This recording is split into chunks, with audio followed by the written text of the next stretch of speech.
Hey guys, Jordan here from Zone Offroad, and today we have a 2021 Chevy Trail Boss, and I'll be showing you how to install our 4-inch Zone kit. Now this is very similar to our 6-inch kit, so let's get started.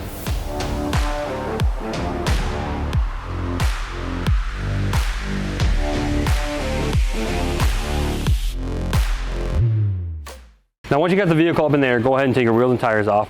I kind of want to just note something real quick, that this vehicle already had a 2-inch leveling kit on it.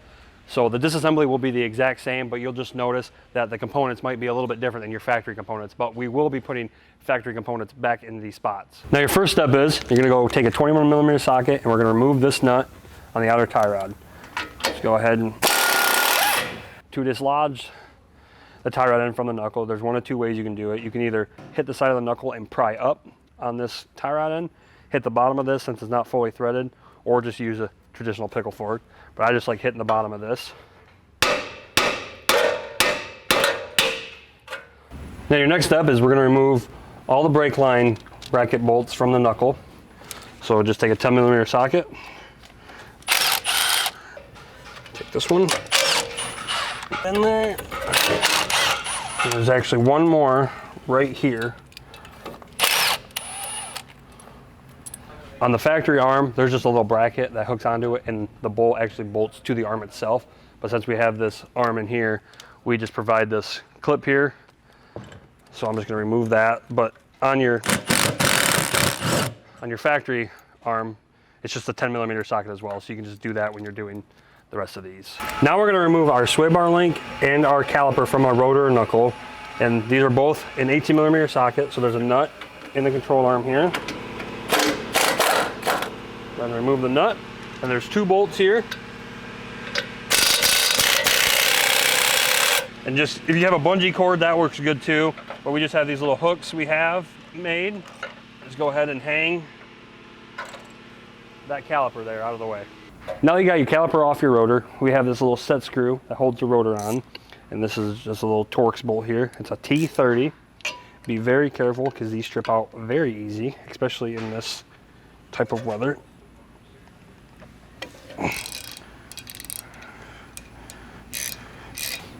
Just pull your rotor off. Now we're going to remove our CV nut here. That's just a 36mm socket. Go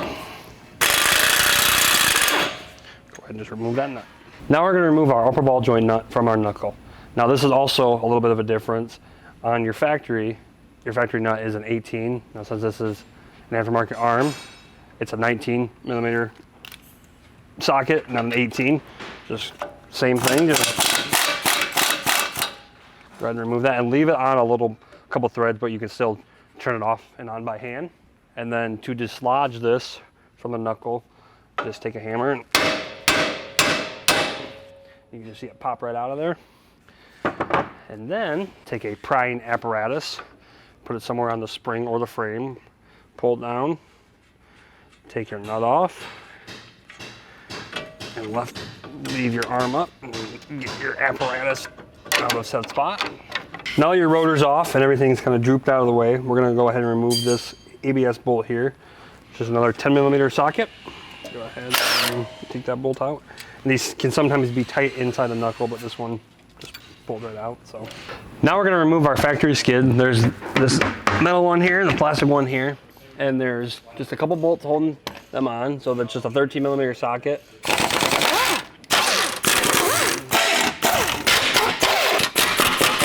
Let it drop and then balance it. Now we're going to remove our sway bar and our sway bar links from the vehicle. And there's 2 bolts on each side of the frame here. This just takes a 10mm socket.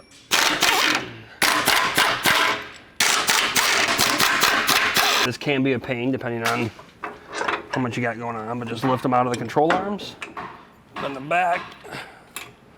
Just be careful you don't get caught on lines. Now we're going to go ahead and loosen our lower control arm bolts. So on the head here size, that's just a machined in, so you don't want to use the impact on that side. And it's a 27mm wrench just to hold that cam, and a 27mm socket on the nut side. And go ahead and loosen, do not remove. Now we're going to remove our lower strut bolts here. Now on the factory ones, they are a 15mm socket, but in our case they're 5/8. So there's just 2 bolts here. So loosen the one, and when you loosen the other, since we loosen the control arms, it's going to want to swing down. So you can do this. Make sure your CV doesn't get bound up. Pull your CV out of there, let it swing out. Now we're going to go ahead and remove our lower ball joint nut from the knuckle. Now you can do this while everything's still kind of up when your strut is tightened to your lower arm, but I just like to do it this way. So it's a 24mm socket. Go ahead and it comes out. Now that we got the knuckle off of this, we're going to go ahead and remove these nuts the rest of the way. Remember, there's a 27mm socket and wrench. And then you can see these little cam plates here. They might be stuck on there because of this frame goo. Go ahead and pull that off. Pull the back one out. And then just do the same thing on this side. Pull this off, and you might have to rotate this to be able to clear that CV. Pull it out, pull your arm off. Now we're going to remove our strut from the vehicle. Now on the factory strut, it's an 18mm socket that you need to remove these. In our case, it's going to be a 17. So I'm just going to go ahead and remove all these nuts and remove this strut from the vehicle. Now on the passenger side, on the 3 strut nuts here, there's one in the back that's pretty difficult to get to. Now the best way is to pop your hood, and you can just get your impact down there and just impact it right off. It's just a clear, straight shot. It's really, really hard to ratchet because there's so much going on over here. Now we're going to remove our upper control arm.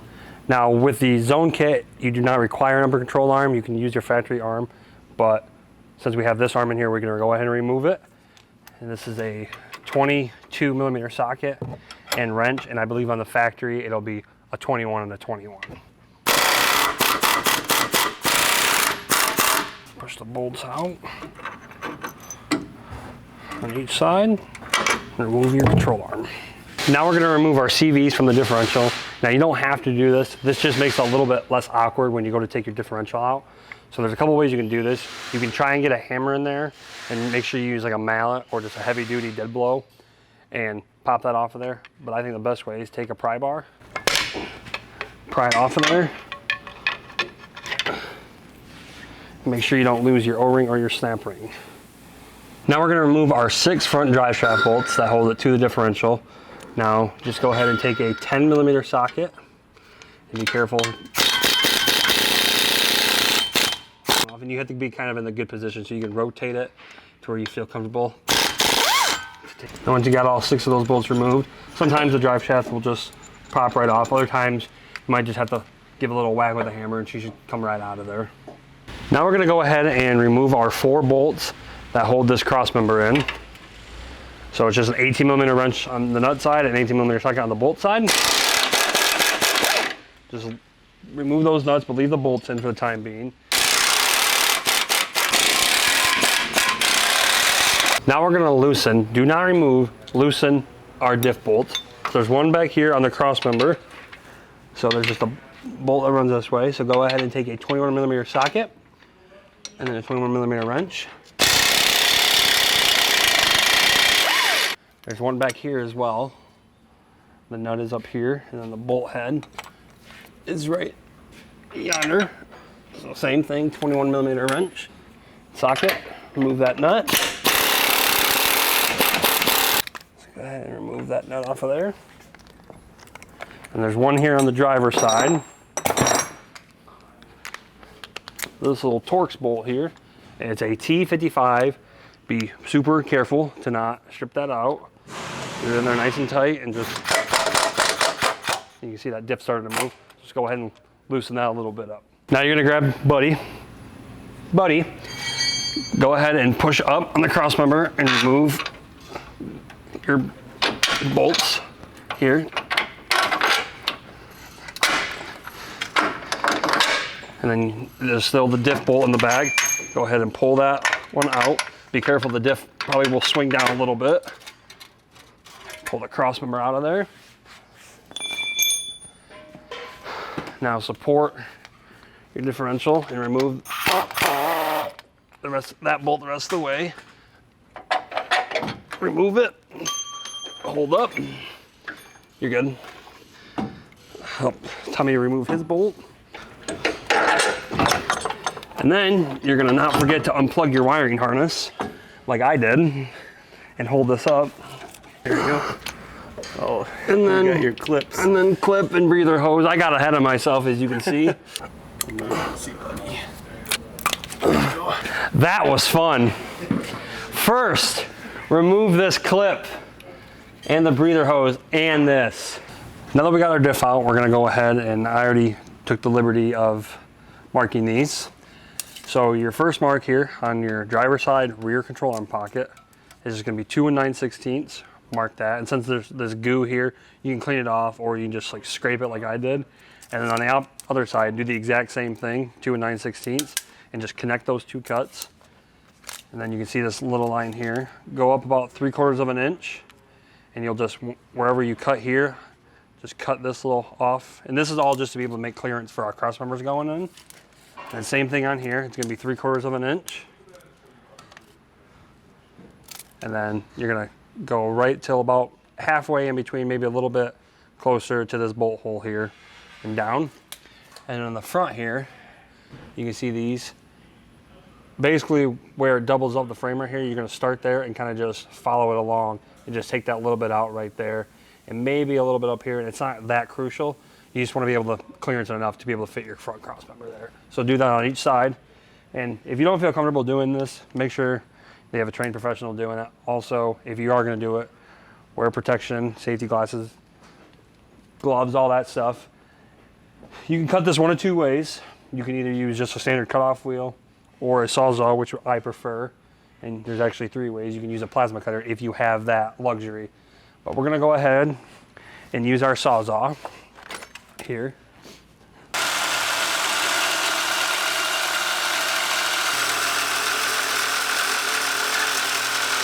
So once you get it close, I just like to pry on a little bit and just rip that right off. Make sure it's a nice smooth cut. And then for these next smaller cuts here, I like to use our little Air 3-inch cutoff wheel. A regular cutoff wheel will work just fine. So once again, once you get this one cut, just go ahead and make this cut straight across.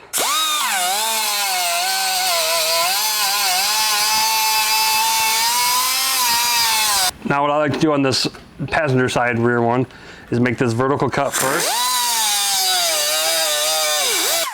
Get to where you think you need to get it. Same thing when you connect the two, just go ahead and pry that out. And be careful because this goo, once it gets hot, it will melt, as you can see. So you'll have hot, sticky, goopy goo everywhere. And then we're gonna do our front ones here. Not a great way to cut these because of how you need to cut it. So if you just wanna cut it straight and then just go down at like a 45, that'll probably work for you. Just go ahead and.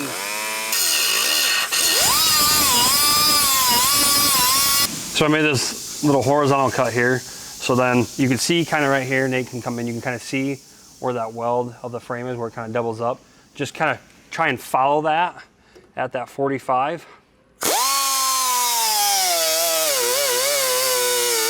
Pop that off, and that to me looks the cleanest for what you need to do. Now once you made all your cuts, just go ahead and take whatever grinder you got and just clean all those cuts up, and then just make sure you paint it to stop it from rusting. So just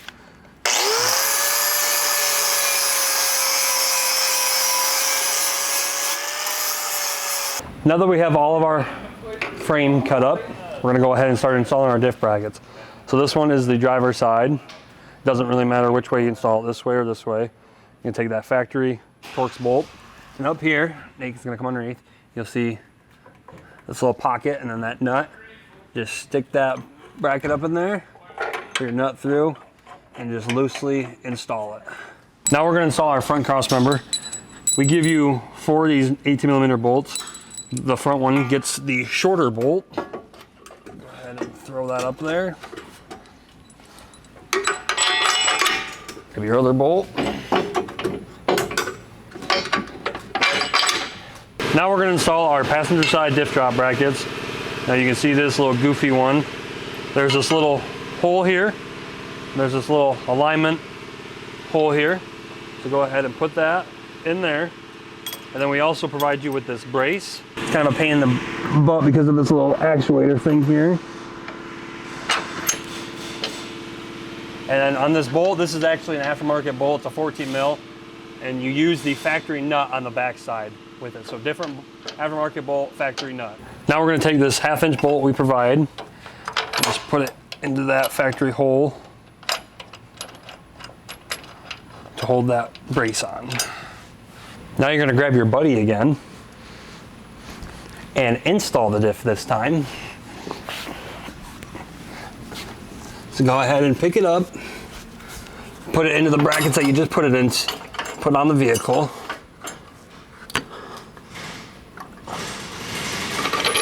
There it goes. Didn't necessarily forget, but this needs to go on the passenger side here. So once you get this bolt in, this is just a little spacer. Have somebody support that side. Put this spacer in where your bolt hole would go. And just put your bolt back in, put your nut on, you're ready to rock. Now we're going to put in our rear cross member. Now remember on the factory one, it had these little tabs coming off for the differential. So we're not gonna worry about that right now. We're just gonna put our cross member in here. Run your bolts from front to rear. It's a pretty snug fit. Now we're back to our rear cross member here. Factory bolt. Push the diff up, grab, put it in, and then put your nut on. Now we're gonna reconnect the wiring harness that we forgot to disconnect. Go ahead and push that in, and then there's this little red tab. Push it down. So to get it out, it's just the opposite. Just pull that red tab out, and then push down and pull. And also, don't forget to disconnect your breather tube. Normally when you're taking the diff out, those will just pop right off. So just put it back on that little fitting up there and you should be ready to rock. Now you're gonna take your sway bar drop bracket. Now this is pretty self-explanatory how these go on, but the plated steel part goes out. There's a little alignment pin here and then right there. So you might, where I put my hoist at, I had to back the bolts up a little bit. Just make sure that alignment pin goes in. Push your bolt back in. Grab your nut, just thread that on. The alignment pin is up here, and then just your bolt hole. So for the sway bar drop to bolt them to the frame, we use the factory bolts. Make sure that you apply Loctite to these, because there is no locking mechanism for these said bolts. It can be kind of a pain, just because how it's angled. When you get these in, you can just snug them up, but don't tighten them all the way yet. Now on this particular lift, we use the factory cam bolts and washers. So from the factory, these come with these little plastic rings with a hole in it. That's just to keep it in the alignment. So we have to get these out of here. So go ahead and just take a screwdriver. And these are just little plastic things. Just pry them out of there. And we will be reusing all of these. So just go ahead and throw those away. And we're going to reuse all the factory bolts. So once you do that, take your lower control arm, install it into the cross members.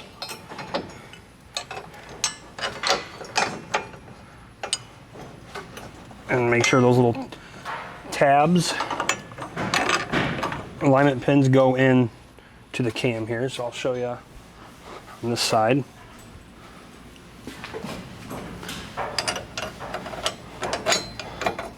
Right like that. Now we're going to take our skid plate, and there's these two bolt holes right here. These are just threaded.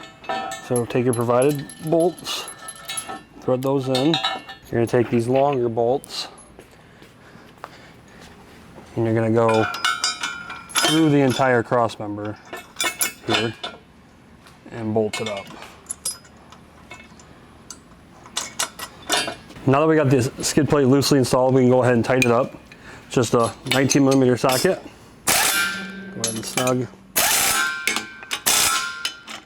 On the back side here, you'll need a wrench to hold those nuts, and that is just a 19 as well.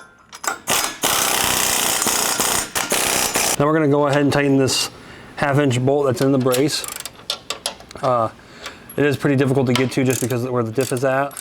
So I'm using a ratcheting wrench here, and these are just 19s or 3/4. Go ahead and tighten that up all the way. Now we can start tightening up our diff mounts and cross members. Now I'm going to start with this factory one here. This is just that T55. Go ahead and just...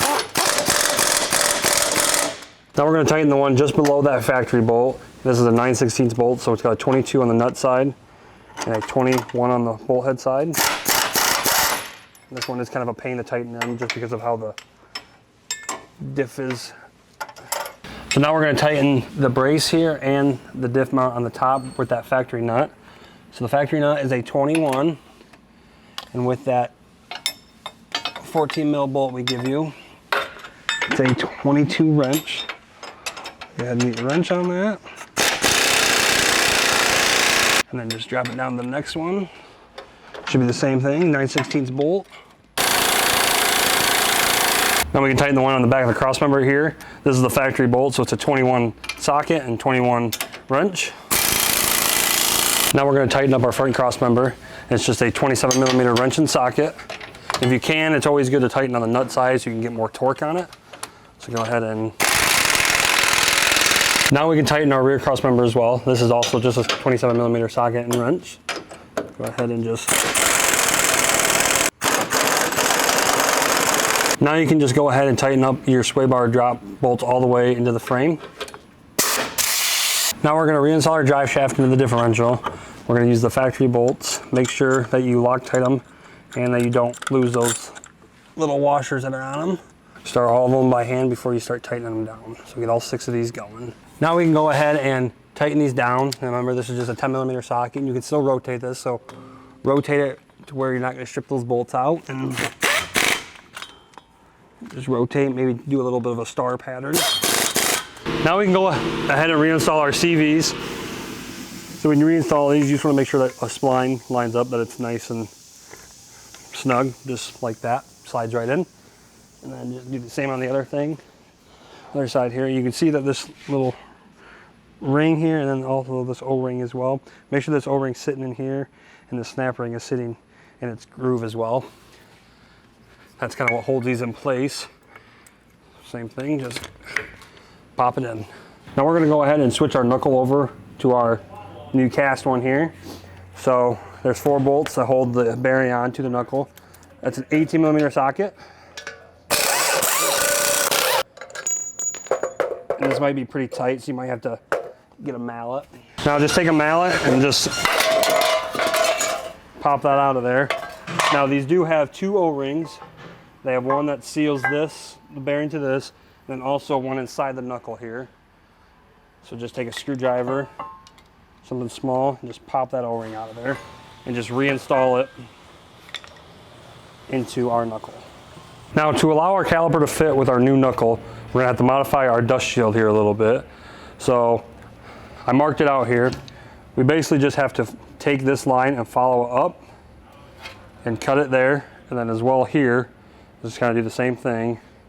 And then here you need to measure down about 1.25 inches, and then just follow that and try to cut it into this cutout U here. So we'll just kind of make it look as pretty as we can. And for this I have this little air saw because it's super thin, but it might not work, but we'll see.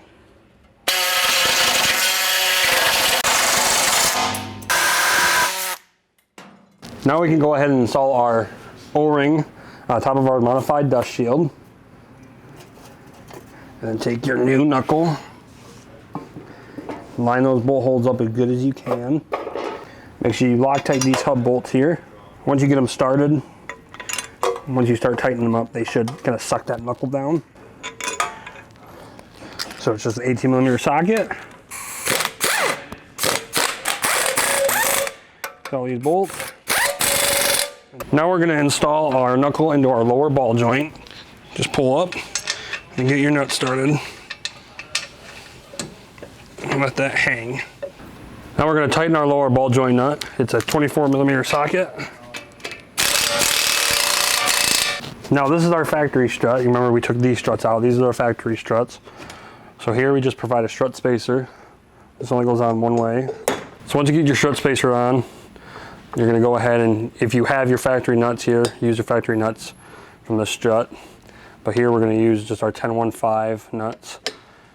And you're going to have to use it the old school way because you You cannot fit an impact in there just because of how short it is. Just a turn at a time. This is a 17mm wrench here. Now our next step is we're going to install our Zone upper control arm. And these are size specific, so just make sure that you have the same correct orientation as your factory one or whatever one you had in there. And we give you new bolts there. So run the bolt from inside out on both sides. And then put your nuts on. And then we're going to snug this up so we can still move it, but so that the bolts are still tight though, just not tight all the way. You need a 22mm socket, and you're probably going to need a short one to be able to fit your impact in there, and a 22mm wrench on the nut side. Now that we have our upper control arm snug but still loose, we're going to leave the strut out, and I'll tell you why here in the next step. So let's go ahead and swing your control arm and knuckle setup in. Push that up into there, and just get this started to hold this assembly up here. Now we're just going to take our 19mm socket and tighten up that nut to the upper control arm with the knuckle. So now the reason that we did not put the strut in is we have to tighten our upper control arm.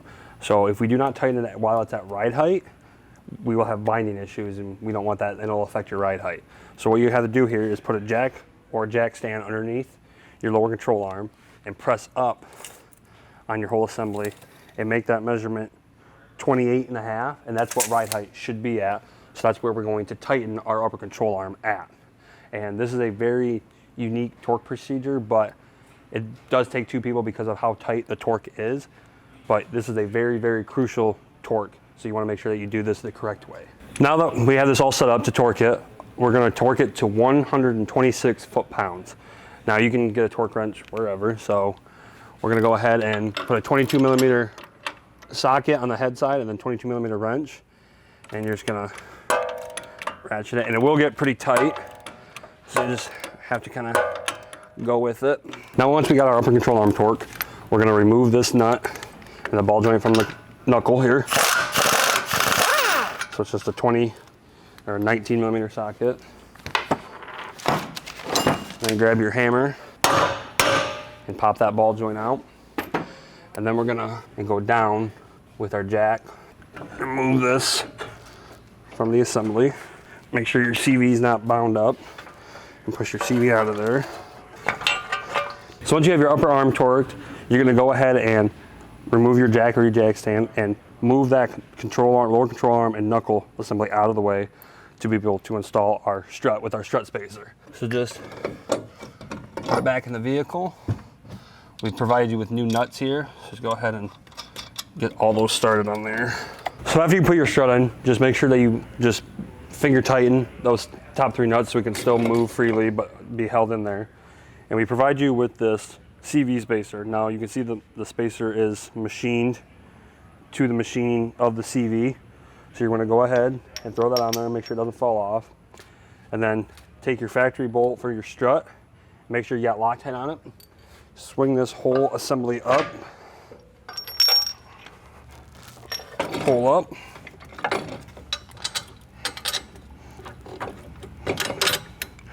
And just start this bolt to hold everything up for you. Now you can do this a couple different ways, but I like to do here is we're going to tighten our bottom strut bolts. So this is a 15mm socket. And it's going to help pull up that strut and control arm assembly. And then you're going to take your 17mm wrench here and tighten your top strut, and it's just going to pull that whole assembly up. Now that we have our strut tightened, we're going to go ahead and push down with the pry bar on our upper control arm and put our nut back on there. Now we're going to go ahead and tighten our upper ball joint nut. That's just a 19mm socket. Now once you have your upper control arm installed and your ball joint installed in your knuckle, you want to make sure that you grease this ball joint. There's just a grease fitting here. Go ahead and make sure that's on there. Give it a couple good pumps of grease in there.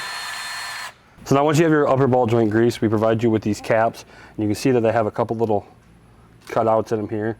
So that's just to be able to get your cap back off to grease it. So you make sure that it's just facing a way that you can be able to pry on it to get it out. But we give you this O-ring here. You want to make sure that you grease up this O-ring. I mean, grease works, WD-40 works, whatever you got, just as a good lube to not destroy that O-ring going in. It makes it a little easier to come out. And once you get it in there, it's a pretty tight fit with that O-ring, so take a mallet so you don't damage it. Now, one thing I want to make quick note of is that these upper control arms are a very good addition to this vehicle. Now, when you lift your truck, obviously you're going to want to put bigger wheels and tires on it, so that's just throwing a lot more weight around. So these upgraded, beefier control arms make that much easier, and the factory ones are also prone to fail with bigger tires and just from the factory in general. So this upper control arm is a great addition for your vehicle.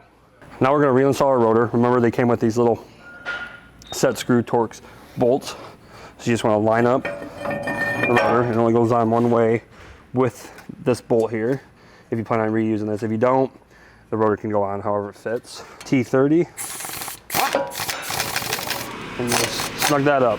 Now we're going to go ahead and install our caliper to our rotor. So just want to slide that on. Make sure that you have the clearance. Remember when we did that dust shield here? Get both bolts started before you tighten it down. Make sure you Loctite those bolts as well. Take an 18mm socket.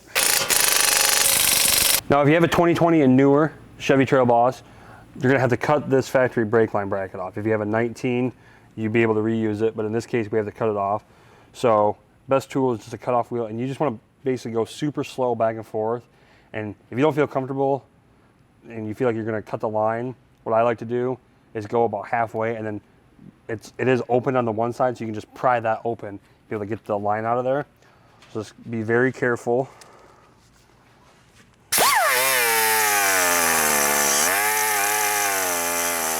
Now once you got about halfway through, it makes it pretty easy that you can just grab a pair of pliers and just pry that open. And you see that it's not attached here. You can just, that's how you can able to pry it open when you get about halfway through it. Now once you got your brake line bracket cut off, we're going to go ahead and attach our ABS wires and our brake lines. We provide you with a bunch of these clips and a bunch of 6mm bolts. So you're going to attach right here. And then there's a back part on the back side of the knuckle here. You'll see another hole. And then there's another one down below here. And there's also one for your factory ABS line as well. It clips right in there. Now that you got all your ABS wires and brake lines attached to the knuckle, we're going to go ahead and reinstall our CV nut here. Start it by hand and then take your 36mm socket. Go ahead and tighten that down. And then just make sure that it did tighten against the back side of the knuckle there. And we are good.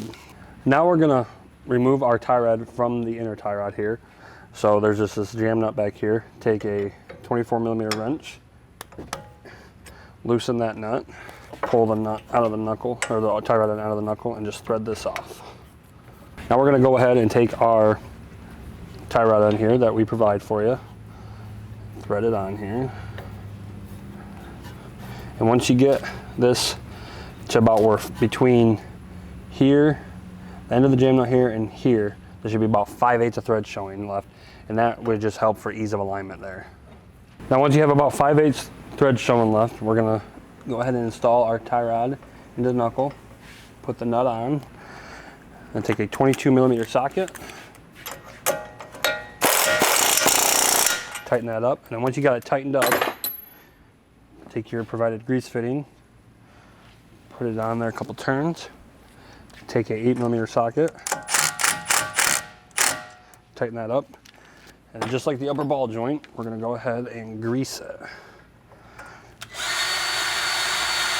Now we're going to go ahead and snug up our lower control arm cam bolt. So for ease of alignment also, we're just going to center these here. So just take your wrench on the head side and you can move it freely. Just find where center is at. So there's a 27mm wrench on that side, a 27mm socket on this side, and go ahead and just snug that up. We don't want to tighten it all the way because we don't want to bind up those control arm bushings when it's on the ground. Just find center. Just snug them up. Now one of our final steps on the front is we're going to reinstall our sway bar and our sway bar links. Now the easiest way to do this with one person is to put each link in to the lower control arm pocket and start the factory nuts to hold it in place. Now you can go ahead and tighten your sway bar link up. It's an 18mm socket on that nut. Now we're going to take our provided 3/8 hardware and install it into our sway bar and our sway bar drop bracket here. So it doesn't really matter which way you run these bolts, up and down or bottom to top, doesn't really matter. Now once you got all your bolts started hanging your sway bar here, go ahead and take a 9/16 wrench and socket and tighten each one up. Now we're going to install our Zone Offroad pad on the front of our crossmember with the 2 rivets. We have this air rivet gun here.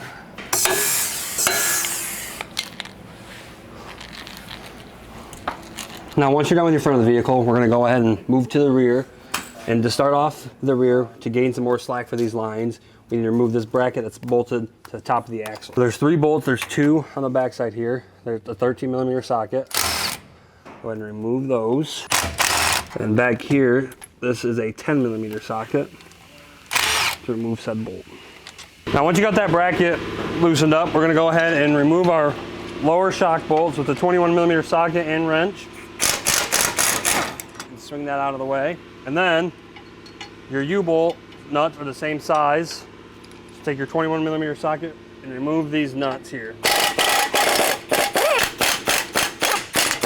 And be careful once you remove those nuts. This bracket might want to just fall off. Just pull that bracket off. Now that you got your U-bolts off and your shock off the bottom of the axle here, we're going to go ahead and lower our jack here. And if you have issues getting your block in, you might have to loosen those U-bolts. Do not remove them, just loosen the opposite side that you're working on. Go ahead and remove that factory block. And then here, these blocks do go a certain way. You see that little F with the arrow, that's just forward.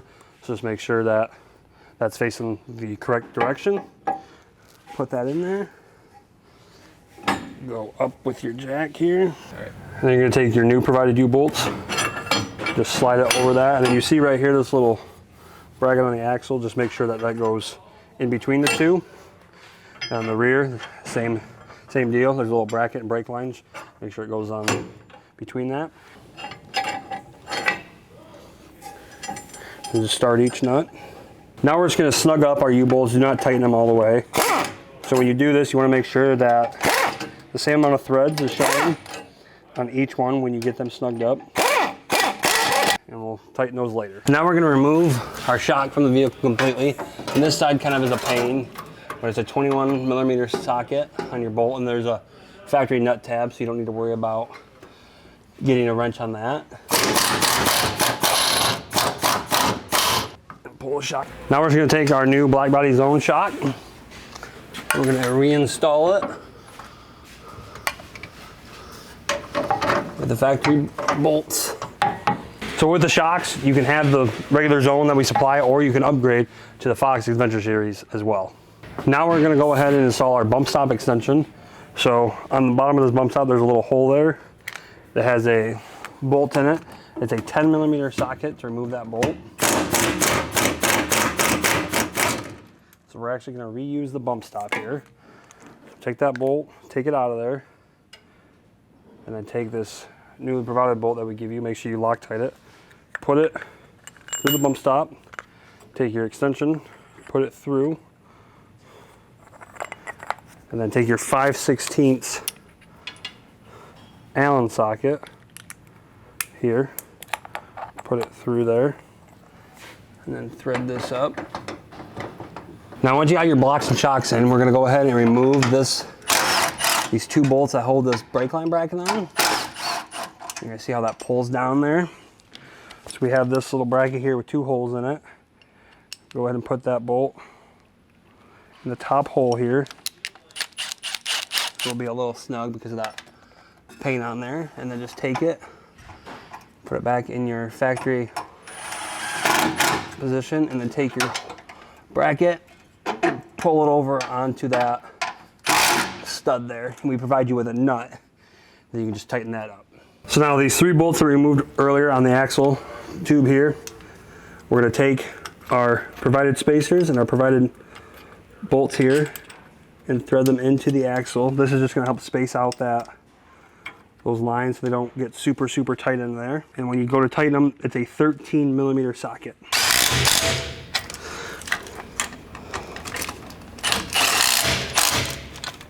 Now that's how you install a 4-inch lift kit on a 2019 and newer Chevy half-ton. Now remember that this video is just a general how-to, and you want to make sure that you follow the instructions for all the proper specs when doing this vehicle. Now you want to make sure that you do get an alignment afterwards, because that will obviously wear your wheels and tires out, and you don't want to do that. We do have these kits available, ready to ship in stock. Now if you want to learn more about this kit or any new product that we have coming out, you can go to zoneoffroad.com.